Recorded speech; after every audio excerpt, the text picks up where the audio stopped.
नमस्कार प्रेक्षकांनो, तर आपण बघतोय तू ही रे माझा मित्रवाचा आजचा इंटरेस्टिंग असा एपिसोडच्या सुरुवातीला अर्णवला अजूनही तेच आठवत की ईश्वरी कसं त्याला बोलून गेली होती ते सगळं. चुकून कधी माझ्या समोर आलात ना तर एक अजनबी समजेन मी तुम्हाला, असं वगैरे ती जे काही बोलून गेली होती ते सगळं आठवतंय. आणि तो त्यामुळे डिस्टर्ब झालाय आणि मी तुम्हाला नीट ओळखलंय, म्हणूनच तर इथून पुढे माझ्याशी म्हणजे मी तुम्हाला ओळखत नाही वगैरे असं जे काही बोलून गेली होती त्या सगळ्या गोष्टीकडे अर्णवला आठवत आहेत बरं का अजून सुद्धा प्रेक्षकांनो. आणि प्रेक्षकांनो तिकडे ईश्वरी सुद्धा तो विचार करते, अजून एवढे पैसे जमा कसे करू वगैरे तिच्या मनामध्ये विचार चाललाय. 10 लाख रुपये असं म्हणत ती रडत रडत ना तिथेच भिंतीला डोकं टेकून उभी म्हणजे बसून राहते. कसे पैसे जमा करणार ते बघत राहील आणि नेमकं राकेश काय करणार ते सुद्धा कळेल बरं का तुम्हाला. तर इकडे नम्रता घराला कुलूप लावून बाहेर पडत असते. तोपर्यंत आकाश येताना दिसतोय, तर नम्रता तिला हाक मारते, आकाश सर तुम्ही इथे. मी ना हॉस्पिटलला जायला निघालेच होते. थोड्या वेळात 2 मिनिटं उशीर झाला असताना तर चुकामुक झाली असती, भेट नसती झाली. तर आकाश म्हणतो, ऍक्च्युली मला ना ईश्वरीशी बोलायचं होतं. तर इशूशी.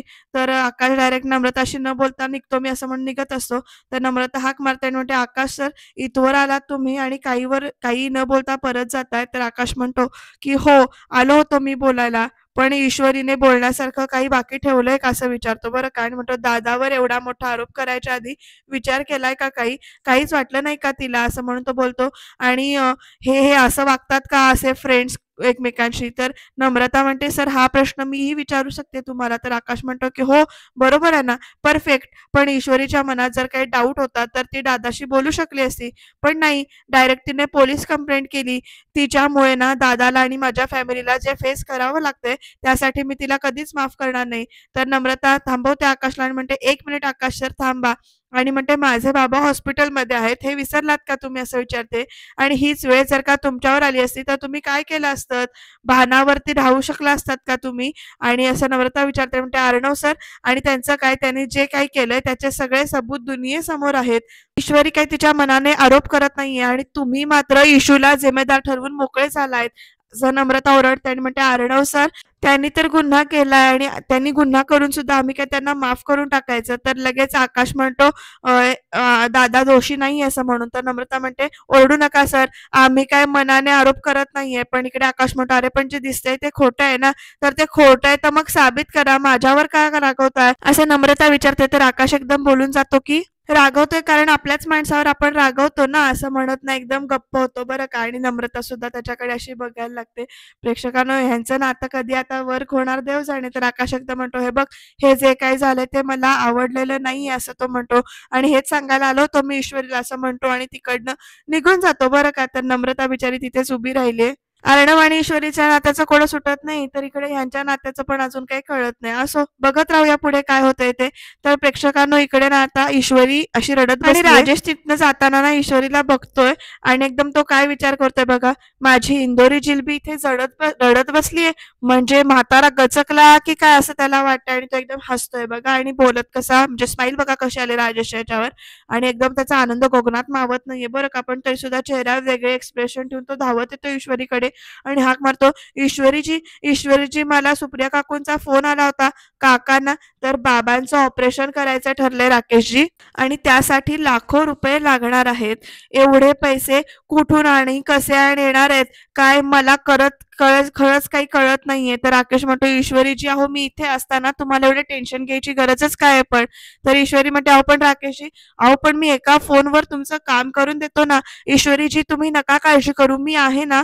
हे बघा, पैशांचीही सोय होईल आणि काका सुद्धा बरे होतील, काकांचं ऑपरेशन सुद्धा अगदी वेळेवर व्यवस्थित होईल, तुम्ही निश्चिंत राहा असं राकेश ते सांगतोय. तर ईश्वरी म्हणते, राकेशजी तुम्हाला शक्य असेल ना तर प्लीज मला एवढी मदत कराल का असं विचारते. हे बघा, मदत करणारा प्रत्येकाचा ना मी एक एक पैसा परत करेन. तर अहो ईश्वरीजी, लोकांसाठी एवढं काम करतो मी, आपल्या माणसांसाठी करणार नाही का. हे बघा, तुम्ही नका काळजी करू, मी 1-2 एन्जिओजमध्ये बोलून ठेवतो. तुम्ही फक्त लगेच जाऊन त्यांना भेटा. नक्की काम होईल तुमचं." तर ईश्वरी पण म्हणते, "थँक यू राकेशजी. तुम्ही म्हणताय म्हणजे नक्की काम होईल याची मला खात्री आहे. बरं मला तुम्ही सांगा कुणाला भेटायचंय ते, मी लगेच जाऊन भेटते." तर राकेश म्हणतो, "हो, हो, सांगतो." तोपर्यंत ना ईश्वरीला फोन येतो कुणाचा तरी आणि तो ती फोन आता म्हणजे बाजूला जाऊन उचलते. बघूया आता कुणाचा फोन येणार आहे, काय होणार आहे ते. तर आलेच मी असं म्हणत ती तिकडनं निघून जाते. तर प्रेक्षकांना इकडे राजेश बघा कसा म्हणतोय ते ती निघून गेल्यानंतर. किती बरं विश्वास आहे माझ्या इंदोरी जिलबीचा माझ्यावरती असं म्हणतोय आणि स्वतःच लगेच कौतुक करतोय. जागायला हवं या विश्वासाला असं आणि म्हणतो वरती बघूया आता काय करतोय ते. तिकडे ईश्वरी सांगते, "अगं आई राकेशजींना काही एनजीओ आणि काही माणसांची नावं दिलेत जे पैशांची मदत करतात." तर आई पण तिकडनं म्हणतात, "हो का? मग इशू तू जरा जाऊन येशील का तिथे?" तर आई मी तिथेच निघाले होते गं, पण अचानक पोलीस स्टेशनमधून कॉल आला. त्यांनी बोलवलंय म्हणून मी इथे आले. का गं काय झालं? का बोलवलंय तुला? तर ईश्वरी म्हणते, "मला नाही माहिती. मी तुला सगळं कळवते नंतर." हां, तर बरं नक्की कळव असं म्हणत ना आई फोन ठेवतायत ईश्वरीशी बोलून. आता बघूया ईश्वरीला पोलीस स्टेशनमध्ये का बोलवलंय ते. तर ईश्वरी आता येते, "इन्स्पेक्टर साहेब तुम्ही बोलवलत का?" असं म्हणत. तर "या मॅडम बसा" असं म्हणत इन्स्पेक्टर साहेब तिला बसायला सांगतात आणि प्रेक्षकांनो आता काय बोलतायत बघूया इन्स्पेक्टर साहेब. अर्णव पण तिथे ऐकतोय बरं का. तर त्या ॲक्सिडेंटच्या व्हिडिओबद्दल थोडं बोलायचं होतं तुमच्याशी. आमच्या फॉरेन्सिक लॅबमधून त्याचं व्हेरिफिकेशन झालेलं आहे. तो व्हिडिओ फेक नाहीये, तो व्हिडिओ खरा आहे. तर लगेच ईश्वरी इथे विचारते, "म्हणजे? तो व्हिडिओ म्हणजे हा म्हणजे ठोस सबूत आहे, ठोस पुरावा आहे." तर "नाही मॅडम, तो पुरावा आहे, पण आता केस कोर्टामध्ये उभी राहील. कायद्याच्या बारीक-सारीक कलमांचा कीस पाडला जाईल आणि निकाल कधीपर्यंत लागेल काही सांगता येत नाही." असे इन्स्पेक्टर साहेब सांगतायत तिकडे ईश्वरीला आणि म्हणतात, "नाही म्हणजे असा केसेस आम्ही रोज बघतो म्हणून तुम्हाला सांगतोय आणि त्याच्यानंतर कधी-कधी ना आउट ऑफ कोर्ट सेटलमेंट केलेली बरी असते असं ते ईश्वरीला म्हणतात. तर ईश्वरी विचारते म्हणजे? तर म्हणजे मॅडम जर समोरचा पक्ष जर का स्ट्रॉंग असेल तर केस लांबतच जाते. म्हणून परिस्थितीचा विचार करून शांतपणे जो काही असेल तो निर्णय घ्या. एकदा कोर्टात जाण्याआधी एकदा नीट विचार करा असं इकडे इन्स्पेक्टर साहेब म्हणतात आणि बाकी निर्णय तुम्हालाच घ्यायचा आहे. तर ईश्वरी काहीतरी बोलणार तोपर्यंत इन्स्पेक्टर साहेबांचा फोन वाजतो त्यामुळे ते आलोच एक्सक्यूज मी असं म्हणत तिकडनं निघून जातात आणि ईश्वरी आता तिथेच बसले. तर बघूया आता पुढे काय घडणार आहे ते. अर्णव तिकडनं जेलमधून ईश्वरीकडे बघतोय तर ईश्वरी सुद्धा हळूच अर्णवकडे बघते बरं का.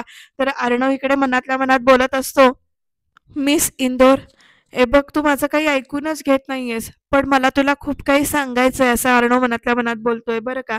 आणि ईश्वरीकडे म्हणते, "बोलण्यासारखं काही उरलंच नाहीये," असं तिच्या मनात ती बोलते. अर्णव म्हणतो, "मी हे सगळं मुद्दामून केलं असं खरंच वाटतंय का तुला? तर संबंध तोडून टाकलेस तू माझ्याशी," असं म्हणतोय. तर इकडे ईश्वरी इकडे मनातल्या मनात विचार करत म्हणते, "माझा बेस्ट फ्रेंड मानत होते मी तुम्हाला, पण किती छान आपली म्हणजे किती इच्छाच नाही आता तुमच्याशी संबंध जोडायची. पण का? पण का असे वागलात तुम्ही सर?" असं ईश्वरी मनातल्या मनात बोलते बरं का. आणि अर्णवकडे बघते आणि तिकडे मान फिरवते अर्णवकडे बघून. तर अर्णव इकडे म्हणतो, "तुझे सगळे मिसअंडरस्टँडिंग दूर झाल्यानंतर तुझी नॉनस्टॉप बडबड मला एक्सप्लेनेशन देशील तू बडबड करत. माहिती मला," असं तो म्हणतो. तर ईश्वरी म्हणते, "एक शब्द बोलायची इच्छा नाहीये मला तुमच्याशी. तर तुला कळत नसेल मिस इंदोर, पण आपल्यामध्ये काहीतरी कनेक्शन आहे, रिलेशन आहे आणि ते मी असं म्हणजे व्हॉटेव्हर असं तो मनातल्या मनात बोलून सोडून देतो. काहीही झालं तरी असं म्हणून तो म्हणतो काय म्हणजे मला माहिती आहे, की एक दिवस तुला माझी बाजू पटणार आहे असं वगैरे इकडे अर्णव मनातल्या मनात म्हणतो. मी सिंदूर आणि आजपर्यंत कधी तुला संकटात म्हणजे संकट आलं तर एकटं सोडलं नाही. माझं प्रेम जे काही आहे तर ते तुला जाणीव होईल त्याची. आय जस्ट होप असं तो इकडे म्हणतोय मनातल्या मनात. तर इकडे प्रेक्षकांनो ईश्वरी ना काहीतरी विचार करते आणि अर्णवकडे बघते पण बघून न बघितल्यासारखं पण करते. तर आता प्रेक्षकांनो इकडे ना इन्स्पेक्टर साहेब परत आपला कॉल संपून येऊन बसलेत. "हा मॅडम मी ते आउट ऑफ कोर्ट सेटलमेंट बद्दल मी तुमच्याशी बोलत होतो." तर ईश्वरी एकदा म्हणते, "नाही, मी कुठलीही आउट ऑफ कोर्ट सेटलमेंट करणार नाहीये साहेब," असं तिने सांगितलंय बरं का. आणि अर्णवकडे एकदा बघते ती आणि अर्णव पण तिचा जो काही निर्णय तो मान्य करतो. तर ईश्वरी ना, "येते मी," असं म्हणत निघून जाते. प्रेक्षकांना ईश्वरीने जरा आउट ऑफ कोर्ट सेटलमेंट केली असती तर बरं झालं असतं असं वाटतंय. आणि आता पुढे काय घडणार? आता केस कोर्टात उभी राहणार आहे. बघत राहूया काय घडणार आहे ते. अर्णव कसा सुटणार आहे या सगळ्यातून ते बघत राहणं इंटरेस्टिंग ठरणार आहे. अर्णव इकडे म्हणतोय, कसं सांगू मिस इंदोर तुला, मनात असून सुद्धा सत्य तुला मी काही आहे ते सांगू शकत नाही. कारण माझ्या ताईचा जीव सगळ्या बाजूने अडकलोय मी, हतबल झालोय मी, असं तो सारखं म्हणतोय. खरंच हतबल झालाय बिचारा. तर इकडे प्रेक्षकांना आकाश काम करत बसलाय. तर वल्लरी त्याला कॉफी घेऊन जाते आणि म्हणते, आकाश कॉफी घे. तर थँक्यू मॉम असं इकडे आकाश म्हणतो. तर वल्लरी बघा कशी म्हणते, आकाश तुला ना अर्णवची ही रूम तुला खूप आधीपासूनच आवडते हो ना?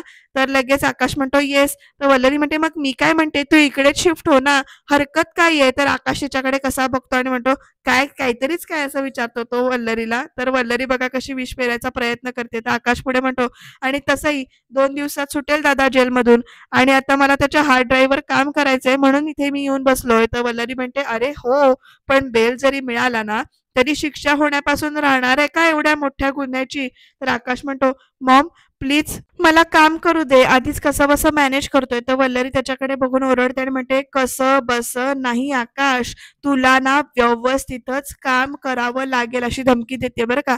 आणि म्हणते, हे बघ, ही खूप मोठी संधी आहे तुझ्यासाठी स्वतःला सिद्ध करण्याची आणि सात्विक फॅशन मध्ये तुझा इम्पॉर्टन्स वाढवण्याची. आता आकाश कसा ऐकतोय बघा. वल्लरी पुढे म्हणते, मी तर म्हणते की तू बोर्ड ऑफ डिरेक्टर्सना कन्व्हिन्स कर की पोलीस केस झालेला अर्णव सीईओ म्हणून जर का राहिला तर आपल्या कंपनीची खूप मोठी बदनामी होईल. त्यापेक्षा तू स्वतःला सीईओ म्हणून प्रमोट कर, असं इकडे म्हणते वल्लरी. तर आकाश ओरडून म्हणतो, व्हॉट नॉनसेन्स मॉम, मला हे सगळं करण्यात काही इंटरेस्ट नाहीये, असं तो म्हणतो, ओरडतो. दादा इज बेस्ट आणि तो परत येणार आहे. तर वल्लरी विचारते, आणि तो परत आला नाही तर? असं म्हणून, नाही म्हणजे कसं आहे, सात्विक फॅशन सांभाळण्याची जबाबदारी तुझ्यावरच आहे ना. तर आकाश म्हणतो, काही झालं तरी मी दादाला बाजूला नाही करू शकत, असं म्हणून सांगतो.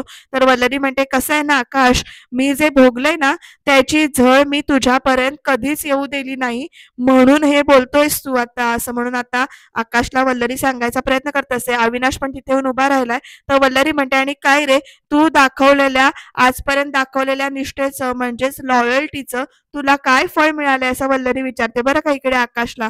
आणि बघावं तेव्हा जिथे तिथे अर्णवचाच म्हणजे कौतुक सुरू असतं, माहितीये ना तुला. तर आकाश बघा कसा गप्पा बसला एकदम. आणि प्रेक्षकांना ना वल्लरी म्हणते, नाही नाही नको, आणि असं म्हणत ती उलटी फिरत असते यायला. तोपर्यंत अविनाशला बघून काय म्हणते बघा, स्वतःच्याच घरामध्ये चोरून ऐकायची काहीच गरज नव्हती, असं म्हणते बरं का वल्लरी अविनाशला. आणि आता आकाश सुद्धा अविनाशकडे बघायला लागतोय. तर प्रेक्षकांना अविनाश पुढे येत काय म्हणतो बघा वल्लरीला, ते ऐकून तुम्हाला पण जरासं हसायला येईल. अविनाश पुढे म्हणतो, चोरून ऐकायची गरजच नाहीये आम्हाला, इतका मोठा आवाज आहे तुझा, असं म्हणतो बरं का. आता या दोघांचे चालू झाले बरं का. आणि हे वल्लरी, तुझ्या डोक्यातले जे काही घाणेरडे विचार आहेत ना ते तुझ्याकडेच ठेव, असं म्हणून सांगतो इकडे अविनाश. उगाचच त्याच्या मनात विष घालवू नकोस. तर माझ्या मुलाच्या भविष्याचा विचार करते मी, त्यात मी काहीही चुकीचं करत नाहीये. तर अविनाश म्हणतो, एकदम चुकीचंच करतेस तू, असं ओरडून बोलत असतो. आकाश बिचारा डोक्याला हात लावून बसलाय. त्या अर्णवने आपल्यासाठी काय काय केलंय ना हे विसरली असतो, असं इकडे अविनाश मामा म्हणतो. तर प्रेक्षकांना अविनाश मामा पुढे म्हणतो, अगं तो आधार आहे आपला. तर वल्लरी म्हणते, हट, मी नाही मानत त्याला आधार बिधार काय आपला, असं म्हणून. आणि प्रेक्षकांना वल्लरी पण म्हणते, आणि त्याची आई गेली तेव्हा सुद्धा अर्णव अंजलीचा मी सुद्धा झालेच होते की आधार. तर अविनाश म्हणतो, हो दिला होतास ना तू त्यांना आधार, पण वारंवार 10 वेळा ते ऐकून सुद्धा दाखवलं होतंस तू, असं म्हणत अविनाश आता वल्लरीला बोलायला चालू करतो इकडे. आणि म्हणतो, त्यांची आई. तर त्यांना काही अविनाशला पुढे बोलू न देता वल्लरी एकदम बोटबीट दाखवते आणि आकाशकडे बघत म्हणते, नाही नाही, म्हणजे त्या अविनाशला बोलूच काही देत नाही. तर आकाश एकदम उठून म्हणतो, आता इनफ इज इनफ, दादा परत येणार आहे आणि त्याची जागा कुणीही घेणार नाहीये, दॅट्स इट, असं म्हणून तो एकदम सांगतो. आणि कोणाच्याही बोलण्याने काही बदलणार नाहीये त्यात, किंवा काही बदल होणार नाहीये, असा आकाश आपला स्वतःचा जो काही स्टँड आहे तो त्याने घेतलेला आहे. आणि आता प्रेक्षकांनो, आकाश वल्लरीकडे आणि अविनाशकडे बघतो, तो अविनाश दोघांकडे बघतोय. तर वल्लरी एकदम फाईन असं म्हणते आणि तिकडनं ना निघून जाते. आता बघूया पुढे काय घडणार आहे ते. वल्लरीचा हा प्लॅन तरी सक्सेसफुल झालेला नाही आतापर्यंत. आकाश आणि अविनाश मात्र दोघं एकमेकांकडे बघतायत तेवढ्या पुरतं. आणि अविनाश आकाशला इथे धीर देतोय. अशा पद्धतीनं वल्लरीनं तरी विष पेरायचा प्रयत्न केलाय, पण सध्या तरी तो म्हणजे सक्सेसफुल झाला नाहीये. पण आता बघूया राजेश पुढे काय करतोय ते. तर प्रेक्षकांनो राजेश नाही ते फोन लावतोय कुणाला तरी आणि काय-काय आणि कसं-कसं काय-काय बोलतोय बघा. तर तो ना म्हणतो, "हॅलो, नमस्कार राजेश भोसले बोलतोय मी," असं तो सांगतो आणि पुढे म्हणतो, "नाही एक काम होतं तुमच्याकडे."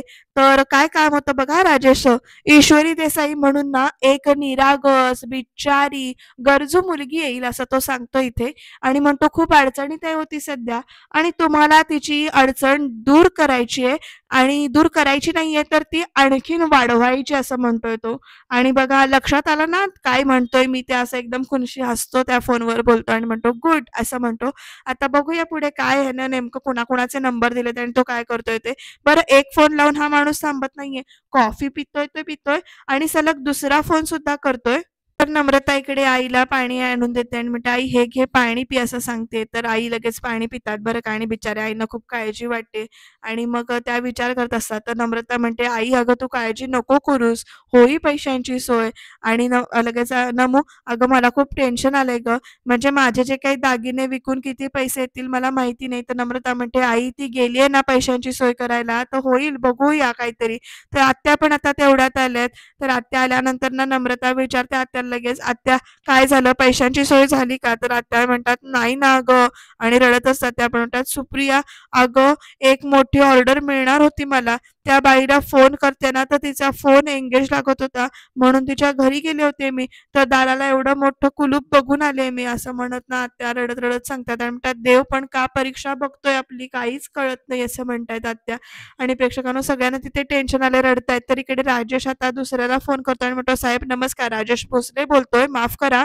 तुम्हाला एवढ्या उशिरा मी फोन केला, पण साहेब कामच तसं होतं." आता तो काम काय सांगतोय बघा. नाही म्हणजे झालं काही नाहीये, पण कसं आहे ना, तुम्ही आणि तुमची एन-जी-ओ जी काही आहे, ती नेहमीच गरजू लोकांना मदत करत असते. हे सगळ्यांनाच माहिती आहे.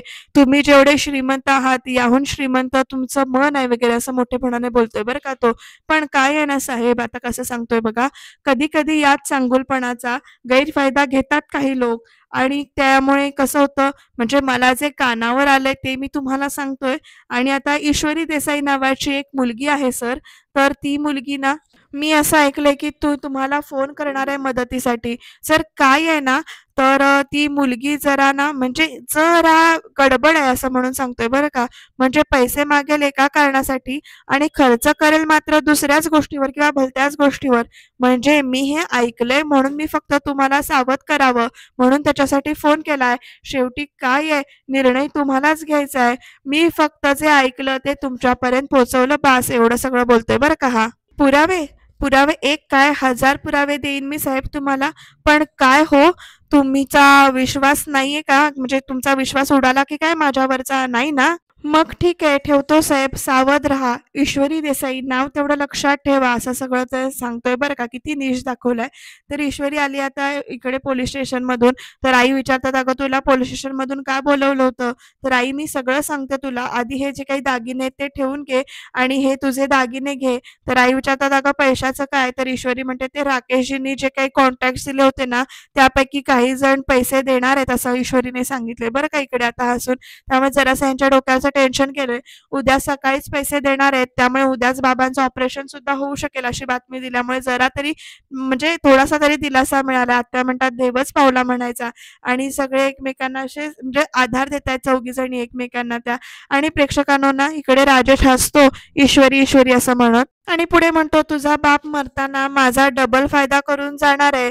म्हणजे एकीकडे देसायांच्या प्रॉपर्टीची सगळी सूत्र जावई म्हणून माझ्या हातामध्ये आणि इकडे इकडे तर काय त्यांच्या खुनाच्या आरोपात अर्णव कायमचा अडकणार आणि मजाच मजा होणार. क्या बात है वगैरे असं चाललंय. तर आता प्रेक्षकांनो इकडे ईश्वरीची आई म्हणते, "ईश्वरी मी आपल्या इंदोरच्या जागृत गणेश देवस्थानाला साकडं घातलं होतं. त्याने ऐकलं माझं" असं म्हणत.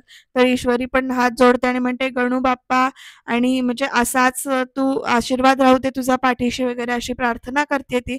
सगळेच जण देवाला इथे नमस्कार करतात, आभार मानतायत देवाचे आणि आशीर्वाद मागतात.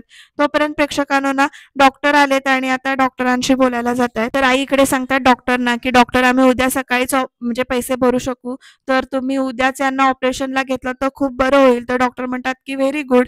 जितक्या लवकर पैसे भराल तितक्या लवकर लगेच आपण ऑपरेशनला सुरुवात करू. पैसे भरले की कळवा आम्हाला. तर आई पण हो असं सांगतात. आणि आता इकडे बघूया प्रेक्षकांनो, ऑपरेशनसाठी पैसे मिळतील का, नेमकं काय होईल? तर इकडे आई डॉक्टर निघून गेल्यानंतर आई म्हणतात, "उद्या एकदा का बाबांचं ऑपरेशन झालं की बाबा पुन्हा पहिल्यासारखे होतील," असं म्हणत धीर देतायत, आशा दाखवतायत तिघी एकमेकांना इकडे. बघूया आता खरंच ऑपरेशनसाठी पैसे मिळतील का? या राजेशने जो काही गोंधळ घातलाय त्याच्यामुळे अजूनच गोंधळ होईल आणि ईश्वरीला अजून खूप काही ऐकून घ्यावं लागेल. नेमकं काय होणार बघत राहा. त्याच्यासाठी तुम्ही चॅनलला सबस्क्राईब करायला विसरू नका. पण ह्या चौघीजणी एकमेकींना जो काही आधार देतायत ना, तर अशीच साथ एकमेकांची असली तर खरंच किती बरं असतं ना. तर उद्याच्या भागात आपल्या इकडे ना गणपतीची पालखी येणार आहे. गणूबाप्पाचं दर्शन घेऊन बाबांसाठी मी आज प्रार्थना करेन असं ईश्वरी म्हणते. पत्ता पण आलाय. तोपर्यंत पत्ता कुठला आहे? सुभद्रा पाटील म्हणून कोणीतरी. तर अर्णव सरांची आजी. ईश्वरीला इकडे नम्रता विचारते, कशी जाशील पालखीच्या दर्शनाला? तर पालखीचं दर्शन घ्यायला ईश्वरी जाणार असं म्हणते. आणि प्रेक्षकांनो, इकडे उद्याच्या भागात अर्णव आणि ईश्वरी मिळून बहुतेक पालखी सावरणार आहेत. नेमकं काय घडणार आहे ते बघत राहूया. त्याच्यासाठी तुम्ही चॅनलला सबस्क्राईब करायला विसरू नका. आता गणूबाप्पाच्या सगळ्यातून लवकरात लवकर बाहेर पाडू देत अर्णवला अशी प्रार्थना करूया आणि तुम्ही बघत राहा तू हिरे